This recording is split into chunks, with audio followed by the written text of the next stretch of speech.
Amém.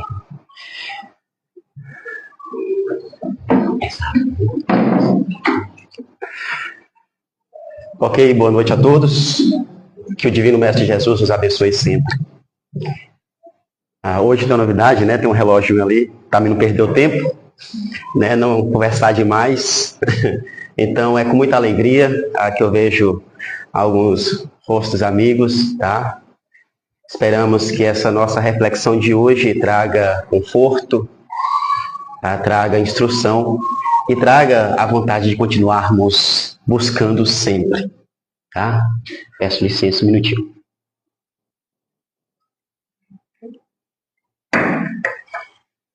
Obrigado, viu, meu? Deus abençoe. Bom, para a nossa reflexão de hoje, nós vamos falar um pouco sobre a justiça divina, sobre a misericórdia de Deus. Esse que é um tema, certamente um dos temas mais discutidos, mais conversados entre as filosofias religiosas, como também as filosofias não religiosas, mas, de uma certa forma, ainda encontramos algumas dificuldades de compreensão. Nós não conseguimos concatenar algumas ideias, não conseguimos fazer algumas ligações das reflexões trazidas, e talvez esse seja um dos motivos pelos quais ainda encontramos um aumento daqueles irmãos de estrada que dizem não acreditar em Deus, que de uma certa forma não conseguem aceitar a ideia deste Deus que lhes apresentamos, não é? Então, na noite de hoje, vamos procurar, através da visão espírita, trazer um pouco mais de clareza, trazer um pouco mais de reflexão e de compreensão, para que, de fato, entendamos o quanto Deus, o nosso Pai, Ele é misericordioso infinitamente. Tá? Para início de nossa reflexão, nós trouxemos aqui um texto que foi atribuído ao William Shakespeare, certamente o dramaturgo de maior influência na história. E este texto tem algumas ligações com a nossa reflexão, porque ele fala sobre os aprendizados da vida. Ele diz que um dia a gente aprende que não importa o quanto a gente se importe, vai sempre ter alguém que não se importará.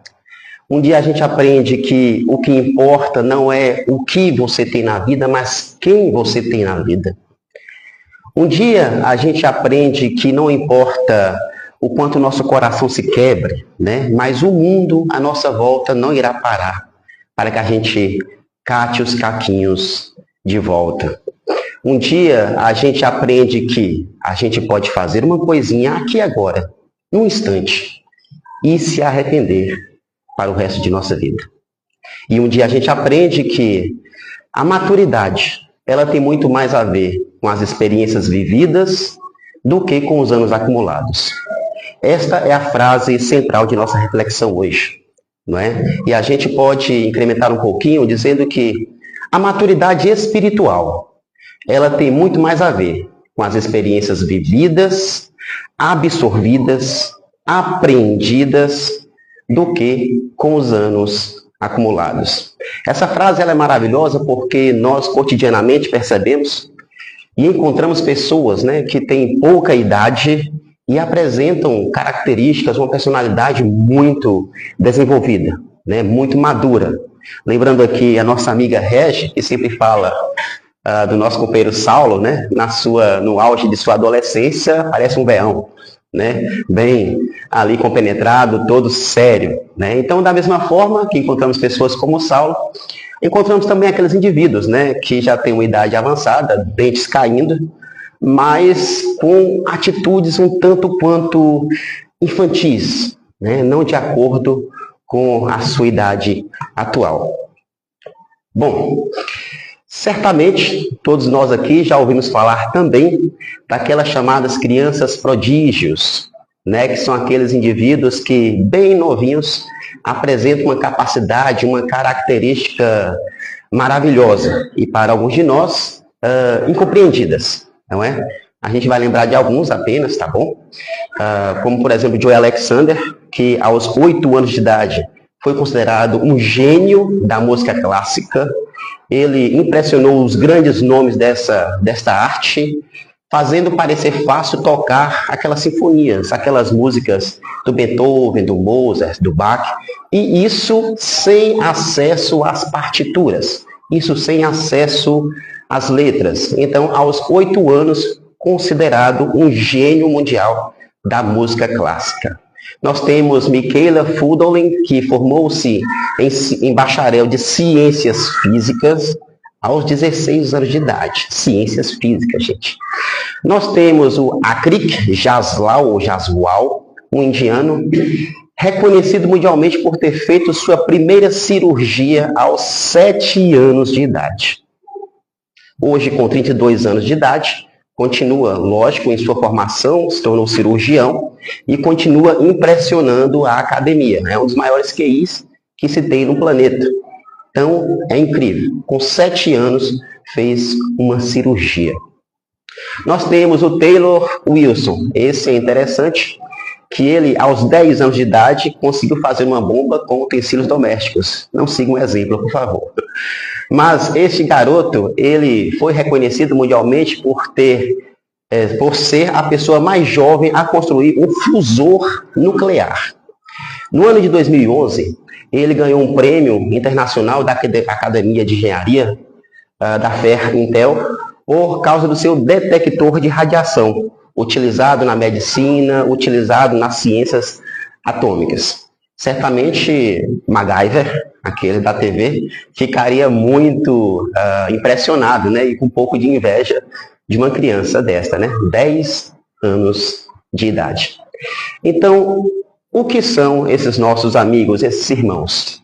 Quando nós passamos a conversar, a ter algumas conversações, vamos encontrar nas filosofias algumas pessoas que dizem que esses indivíduos receberam as bênçãos de Deus, que receberam os dons divinos.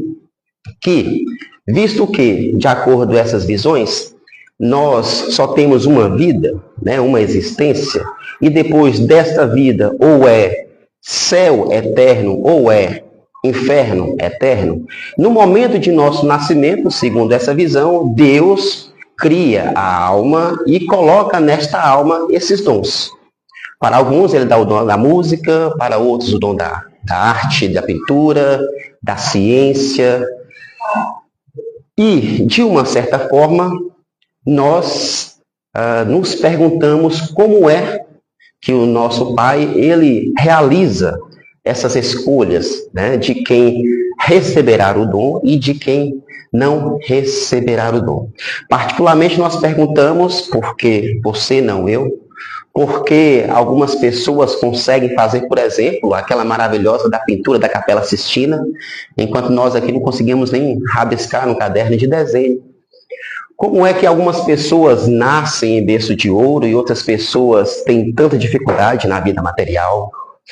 Por que algumas pessoas nascem tão saudáveis enquanto nós temos já indivíduos, nossos queridos, que já nascem com tantas dificuldades? E se nós acreditarmos que Deus, ele escolhe aleatoriamente aquele que receberá o dom da grandeza e aquele que ficará no esquecimento de forma assim aleatória, nós ficamos um pouco preocupados, né, de imaginar que Deus não seja tão justo assim. Talvez essa seja uma das visões que esteja causando a incompreensão, a falta de fé, a falta na crença de um Pai todo-poderoso, todo infinitamente bom e justo. Então, refletindo um pouco mais sobre essas crianças, quando fazemos mais perguntas, chega naquela explicação de que Deus age de forma misteriosa e que não devemos compreender. De fato, Deus, ele vai agir de forma misteriosa, mas não porque ele quer esconder os seus segredos, né? Ele age de forma misteriosa porque nós ainda não compreendemos, nós não buscamos compreender um pouco de suas leis perfeitas, simplesmente. E é por isso que recorremos ao Livro dos Espíritos, quando Allan Kardec, em sua primeira parte, ele fala sobre os atributos da divindade. E lá na questões número 10 e 11, ele pergunta, olha, nós conseguiremos e conseguimos compreender a natureza íntima de Deus? Os Espíritos respondem, olha, no momento, não. Porque ainda estão velados pela materialidade, a sua visão está nublada pelo materialismo vigente. Na questão número 11, Kardec continua, sim, tudo bem, mas algum dia seremos capazes de compreender a natureza íntima de Deus? Sim, sim. Quando não estiverem mais obscurecido a sua visão, quando melhorarem moralmente, quando se aperfeiçoarem, quando estarem em uma posição melhor, chegarão mais próximo da divindade e aí sim compreenderá um pouco da natureza íntima, compreenderá as suas leis. É neste desenvolvimento, nesse estudo, em buscar compreender as leis de Deus, que nós devemos parar um pouco e refletir. Há um tempo atrás, quando víamos, éramos das cavernas, quando víamos os raios aí cruzando os céus, imaginávamos ser um homem todo-poderoso soltando raios pelas mãos, o que criou-se várias ideias de divindades. Hoje nós compreendemos essas leis. Hoje nós sabemos um pouco da natureza, nós sabemos como as coisas funcionam e hoje isso deixou de ser miraculoso e deixou de ser uma daquelas ações de Deus sem a nossa compreensão. E é por isso que compreendendo, buscando, que nós compreenderemos essas crianças, esses nossos irmãozinhos que desde cedo apresentam uma capacidade maravilhosa, perfeito, tá? Então, o que são esses irmãos? A visão espírita vai trazer para a gente, mostrando que Deus, ele em sua infinita sabedoria, ele não vai escolher sem o devido merecimento. E é por isso que Jesus nos ensinou, olha, a cada um será dado segundo as suas próprias obras. Tá? Então, o que essas crianças, elas apresentam, são as suas capacidades absorvidas, apreendidas, aplicadas em vidas anteriores. O que acontece nesse momento é que elas conseguem lembrar com maior facilidade as suas capacidades. Elas conseguem ter acesso àquilo que já é de conhecimento de cada uma delas. Isso nos mostra que, de fato, nós receberemos de acordo com o que nós trabalhamos. Deus outorga a cada uma dessas crianças de acordo com o merecimento delas, de acordo com o feito, e não uma escolha assim aleatória. Então, essas crianças, elas trabalharam, aprenderam, e nessa encarnação falam, olha, eu já sei isso. Tá? A filosofia espírita, todos aqui já conhecem, basicamente, ela tem 3 princípios. Ela se baseia inicialmente, lógico, na existência de Deus, o Todo-Poderoso, o nosso Pai. E encontramos a explicação na questão número 1, de O Livro dos Espíritos, em que fala que Deus é a consciência maior, é a causa primeira, causa primária de todas as coisas. Tá? E em segundo, a filosofia espírita, ela baseia-se na imortalidade da alma. Nós estamos aqui agora neste corpo, esse corpo maravilhoso, e quando esse corpo morre, quando os seus órgãos falham, deixam de funcionar, a consciência, o espírito que anima esse corpo, ele retorna ao plano espiritual. Ele retorna à pátria mãe, em um momento em que nós chamamos de erraticidade. É uma expressão um pouco difícil de compreender, mas ela se trata basicamente do intervalo em que o espírito retorna para o plano espiritual e um tempo depois ele vem novamente para a carne, em, logicamente, um outro corpo, né? Porque aquele nosso corpinho já foi devorado pela natureza e feito todo o trabalho de reciclagem, porque a natureza é perfeita. Então, nós, quando retornamos a essa nossa existência carnal, nós damos continuidade ao nosso aprendizado. Nós damos continuidade àquelas experiências às quais precisamos para o nosso aperfeiçoamento intelectual e moral. Isso está bem mais de acordo com a justiça divina. Se nós dissemos que Deus, em sua infinita inteligência, em sua infinita misericórdia, pega um indivíduo que vive aqui na Terra 80, 100 anos, hoje ninguém chega mais nessa idade, né?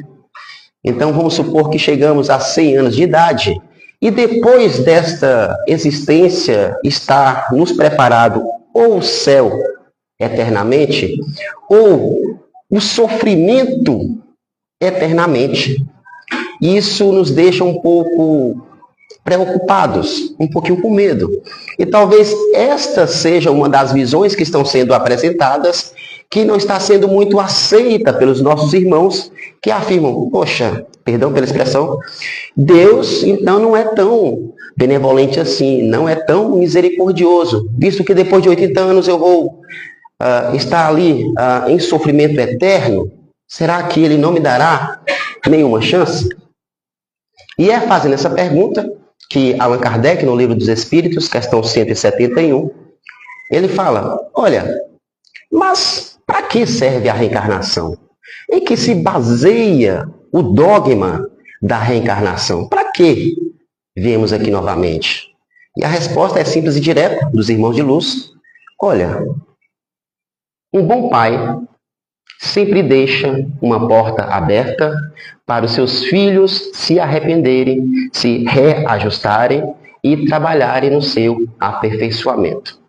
Então, assim, o dogma da reencarnação baseia-se na justiça infinita de Deus, na misericórdia infinita de Deus, que sempre nos permitirá uma oportunidade de reajustamento, de retrabalho, para que possamos nos elevar intelectualmente e moralmente. Pronto. Mas essas crianças, por que elas conseguem lembrar de suas capacidades e outras não? Vamos a uma analogia. Estamos aqui estudando o ano todo para chegar no final do ano, fazer aquela prova e passar para a faculdade. Nós estudamos o ano todo, estamos cansados. Chegamos na prova, nós respondemos muito bem, mas chega aquela questão que você olha e fala, olha, eu já estudei isso aqui, eu sei esse assunto, mas não estou conseguindo responder. E aí você fica ali, a gente está nervoso, né? Está ali doido para passar e não nos acalmamos, para que rememoremos as respostas. Pronto. Entregamos a prova, saímos da sala, batemos a porta, a resposta vem. Meu Deus! E a gente não pode voltar, né? Para chegar ali e falar, olha, não, lembrei da resposta. É isso que acontece com os nossos irmãos. Esses garotos, esses jovens, trabalharam e estudaram uma centena de vidas, uma centena de encarnações. Trabalharam a sua inteligência, a sua arte, a sua capacidade. E no dia da prova, que é essa nossa encarnação, o que acontece é que eles se acalmam e aí lembram de tudo o que estudaram. Então, ele vai lá e fala, olha, eu já toquei essa música. E vão lá e tocam. Eu já fiz uma pintura dessa. E vai lá e faz aquele espetáculo na Capela Sistina. Ah, eu sei como fazer essa cirurgia. E vai lá aos 7 anos de idade e pratica uma cirurgia, né, que salva uma vida de uma garotinha na época. Então, esses espíritos, esses irmãos, eles se lembraram de tudo aquilo que eles trabalharam em suas vidas sucessivas, em suas vidas anteriores, e vieram aqui para dar, mais uma vez, essa prova da misericórdia divina, de que o conhecimento não se perde. Ele está em uma de nossas gavetas mentais, em uma de nossas gavetas espirituais, para que possamos colocar em prática mais cedo ou mais tarde. Alguns de nós mais cedo e outros demoram um pouquinho e às vezes não aprendem a lição. Mas, de novo, Deus em sua infinita misericórdia sempre deixa uma porta aberta para que os seus filhos retornem, reajustem, reaprendam e se aperfeiçoem. Mas por que então nós não conseguimos, porque nós não estamos hoje colhendo bons frutos, vamos assim dizer? Todo mundo aqui certamente lembra de uma das parábolas do mestre em que ele fala sobre o semeador. O semeador saiu a semear, algumas das sementes caíram em meio do caminho, os pássaros comeram, algumas sementes caíram em solo pedregoso, nasceram, mas não vingaram, logo o sol abafou. Algumas sementes caíram em meio aos espinhos, e os espinhos foram lá e não deixaram vingar essas sementes. Mas, muito felizmente, com a graça de Deus, algumas das sementes caíram em solo fértil. E vingaram, cresceram, deram frutos, deram vez a outras árvores, etc. Todo mundo sabe que o semeador é o Divino Mestre Jesus, que veio a semear em nossos corações o amor real, o amor desapegado, veio pregar e plantar a benevolência, a indulgência, o perdão, a caridade. E o solo é o nosso coração. Então ele jogou essas sementinhas, mas alguns de nós têm um coração pedregoso, não é? Que aí a semente ela começa a brotar, mas logo a nossa incredulidade, a nossa fé tão pequena, não consegue adubar o solo e a semente não vinga. Alguns de nós têm um coração cheio de espinhos, que todos nós aqui já fomos machucados, já sofremos muito. O sistema vigente já acabou com a nossa perseverança, com a nossa resiliência, e alguns de nós se entregam a esse desânimo. E quando Jesus coloca essa semente em nosso coração, os espinhos, filho do orgulho e do egoísmo, que essa nossa tristeza, essa nossa falta de perdão, essa nossa intolerância acaba abafando os espinhos e não permitem que essa planta se torne maravilhosamente enorme, dando bons frutos de boa fé, boa esperança e a boa nova. A pergunta é: o que nós estamos plantando? O que nós plantamos ontem? E o que nós iremos colher? Certamente, pois todo mundo sabe, o plantio, né? A gente planta o que quer, mas a colheita ela vem firme e forte, é obrigatória. Quando tratamos sobre essas questões das aptidões, nós vamos perceber que no mundo, todos nós, temos uma infinidade de aptidões. Temos uma infinidade de aptidões. São muitas as diferenças, e é por isso que Kardec lembra de novo, lá no Livro dos Espíritos, questão 779, que ele pergunta assim: olha só, mas meus irmãos, a força da evolução, de evoluir, o homem, o espírito, ele aure de si mesmo? Ou o desenvolvimento é só uma questão de aprendizado e ensinamento passado? E eles respondem: olha, logicamente depende de cada um de vocês. Depende de cada um de nós, o nosso aperfeiçoamento, a nossa luta, as nossas batalhas, o nosso melhoramento. E, como nós percebemos, existem as evoluções de forma e em tempo e em níveis diferentes. Por isso que nós temos irmãos mais avançados, que estão um passo à frente de nós, e estes, como eles falam, os espíritos de luz, têm por obrigação auxiliar aqueles que estão em nossa retaguarda, através da convivência social, através da interação social. Então, nós indicamos a literatura e a leitura do Livro dos Espíritos, a partir da questão de número 800, em que nós vamos ver essas explicações do porquê, a tamanha diferença que nós temos dessas aptidões. E então, de novo, o que plantamos? O que colhemos? Quando nós falamos sobre as existências sucessivas, a lei da reencarnação, muitos de nós buscam o centro espírita ou buscam as casas espiritualistas para se perguntarem, sim, aí o que que eu fui? O que que eu fiz na minha última encarnação? E nós dissemos, façam algumas perguntas. O que é que estamos sofrendo no momento? Quais as provações às quais nós estamos passando no momento? Quais os indivíduos que nós encontramos no caminho aqui e agora? O que eu estou passando nesse instante? Já tem as nossas respostas. Já temos as nossas respostas. A partir do momento que nós estudamos todas as nossas provações atuais, lógico, de algumas regras, né?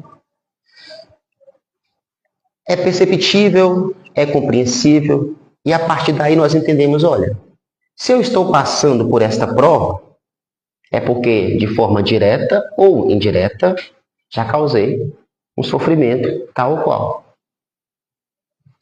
E é por isso que, mais uma vez, quando nós falamos de Deus, e quando nós lhes atribuímos, dizendo que o que está acontecendo conosco nesse instante é obra do acaso, é coincidência. Inclusive, estávamos conversando lá fora agora há pouco, eu agradeço demais pela conversação. Gratidão pela palestra.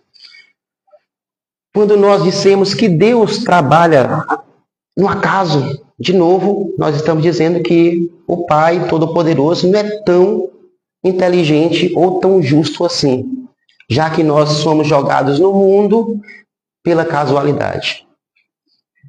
Então, é natural passarmos por algumas situações e vamos lembrar Chico, Emmanuel, André Luiz, que sempre nos falam que estamos no lugar certo, na casa certa, na hora certa, com as pessoas certíssimas para reajustarmos as coisas de nosso coração. É uma mãe que não lhe aceita no berço. É um irmão ou um amigo que do nada lhe odeia. É um chefe que lhe azucrina. Não é? Temos muitos. Essas pessoas, as quais nós encontramos em nossa existência, elas são ferramentas para nos auxiliar à evolução. Então, quando encontramos esses irmãos, não é porque nos conhecemos por acaso, não é porque paramos no tempo errado, na família errada, de forma alguma. Deus, em sua misericórdia infinita, em sua justiça infinita, Ele escolheu justamente aquelas pessoas as quais nós precisamos para evoluir. Tá? Então nós possamos dizer, aproveitem, porque é Jesus batendo a porta. Esses irmãos que vão trabalhar a nossa paciência cotidianamente, são os nossos melhores amigos. São aqueles que a gente tem que ter para que nos mostrem, nos deem aquela agulhada, a gente, enfim, acordar um pouco. Não é falar, olha, isso aqui não está bom, isso aqui não está certo, eu preciso melhorar nisso, preciso aprender a perdoar, preciso ter indulgência, eu preciso melhorar-me moralmente. Então, mais uma vez, as apresentações que nós fazemos de Deus para algumas pessoas, talvez esteja faltando um pouco desta lógica espírito, que de fato mostra que nada é por acaso, não é obra da coincidência, ninguém recebe algo que não mereça receber. Todos nós temos o nosso plantio e estamos no momento colhendo. Então, se no momento nós não estamos tocando piano lindamente igual o Joey, se não estamos aí inventando essas máquinas maravilhosas igual o Taylor, é porque ainda estamos preparando os nossos corações. É porque ainda estamos preparando o nosso terreno para receber o plantio divino e receber aquelas sementes que Jesus nos envia diariamente. Então, para finalizar, vamos lembrar mais uma vez uma frase atribuída ao Shakespeare, que olha, um dia a gente aprende que não importa até onde nós chegamos, aqui e agora. Importa para onde nós estamos indo. E todos nós sabemos que nós estamos indo para a nossa pátria mãe. Estamos indo de volta para o plano espiritual. E todos nós sabemos que todos nós aqui já compramos o ticket, já compramos a passagem. Basta saber qual é o trem que nós iremos pegar, não é? E alguns de nós já comprou até a passagem de volta para a Terra, porque sabe que precisará trabalhar ainda muito mais para conseguir esse reajustamento. Então, sabendo que nós estamos com a passagem comprada para a nossa casa maior, que Deus nos aguarda, o que nós estamos plantando? O que nos espera amanhã ou numa próxima vida aqui na Terra? Que possamos refletir sobre a misericórdia de Deus, tá? Entendendo que tudo que nos ocorre está de acordo com a sua justiça. Lembrando sempre o que Paulo de Tarso nos ensina: em tudo dai graças. Em tudo dai graças. Devemos dar graça por tudo que nós temos e por tudo que não temos. Porque se ainda não temos, é porque não é necessário para o nosso aprimoramento. Então, que Deus nos abençoe. Muito obrigado a todos pela respeitosa atenção. Boa noite.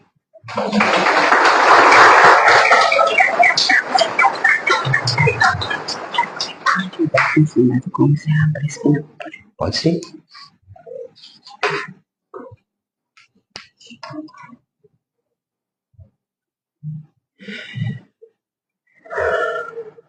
Fomos convidados para finalizar com a oração. Então, todos nós vamos trazer em nossa mente, em nossa tela mental, a imagem do Divino Mestre Jesus, acompanhada pela Mãe Maria. No momento em que dizemos: Senhor, gratidão. Gratidão pela vida, gratidão pelas oportunidades de nosso aperfeiçoamento. Gratidão por todos aqueles que colocastes em nosso caminho. Obrigado pelas oportunidades de reajustamento, de melhoramento íntimo. Sabemos, Senhor, que muito ainda precisamos e por isso te pedimos e te rogamos, Senhor Jesus, amado Mestre, continue conosco em toda a nossa jornada, aqui ou no plano espiritual. Maria Santíssima, protegei-nos com teu manto sagrado. Recebei-nos em teu colo de mãe, nessa passagem maravilhosa.